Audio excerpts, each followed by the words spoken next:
تو ان چیزوں کو بڑا ملحوظ رکھنا چاہیے۔ قربانی کے ایام سے کچھ دن پہلے اگر جانور لا کر اسے آسانی سے رکھ سکتے ہوں، چوری چکاری کا اندیشہ نہ ہو، اور بچوں کی طرف سے یا دیگر لوگوں کی طرف سے شدید اذیت پہنچانے کا یقین نہ ہو، تو پہلے سے لانا بہت اچھا ہے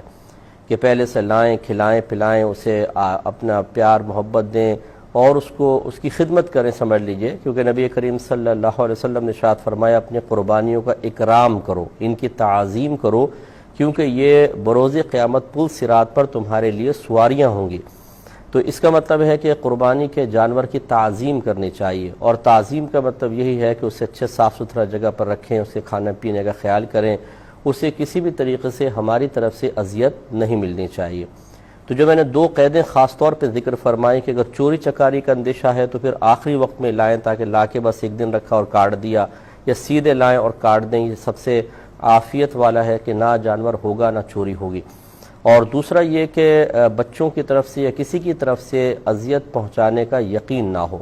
ہم بعض اوقات جانور لاتے ہیں، بچوں کے حوالے کر دیتے ہیں، بچے اس کو باہر لے کر جاتے ہیں اور پھر کوئی یہاں سے چونٹ رہا ہے، کوئی وہاں چونٹ رہا ہے، کوئی اس کو لکڑی چبو رہا ہے، اور وہ بھاگتا ہے جانور، پھر بعض اوقات چھوٹ جاتا ہے اور عجیب تماشا بن جاتا ہے، اور بعض تو مار رہے ہوتے ہیں، اور بعض جگہ تو یہ بھی دیکھا گیا اگر اونٹ قربانی کے لیے لے کر آتے ہیں تو اس پہ سواریاں شروع ہو جاتی ہیں۔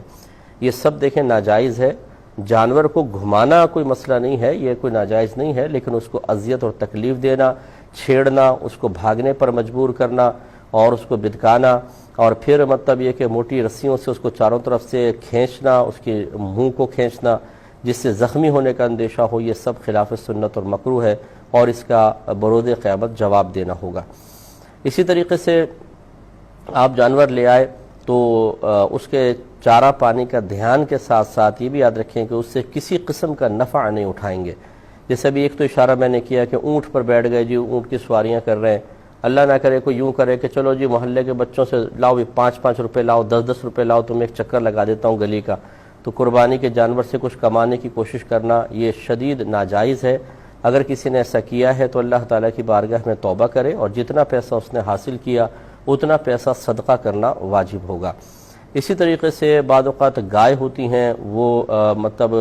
دودھ دینے والی ہوتی ہیں، لے آتے ہیں بعد میں پتہ چلتا ہے، تو کچھ لوگ اس کا دودھ نکال لیتے ہیں یا بکری کا دودھ نکال لیتے ہیں اور کہتے ہیں چلو چائے وائے بنا لیں گے اس کی۔ تو اگر بعض اوقات ایسا ہوتا ہے کہ تھنوں میں دودھ باقی رہے تو اس سے گائے کو، بھینس کو یا بکری کو اذیت ہوتی ہے، تو وہ دودھ نکال لینے میں تو کوئی حرج نہیں ہے، لیکن اس سے انتفاع یعنی ذاتی نفع اٹھانا شرعاً منع ہے۔ نہ بیچ سکتے ہیں، نہ خود استعمال کر سکتے ہیں، بلکہ کسی غریب کو صدقہ کر دیں تو یہ اس کا بہترین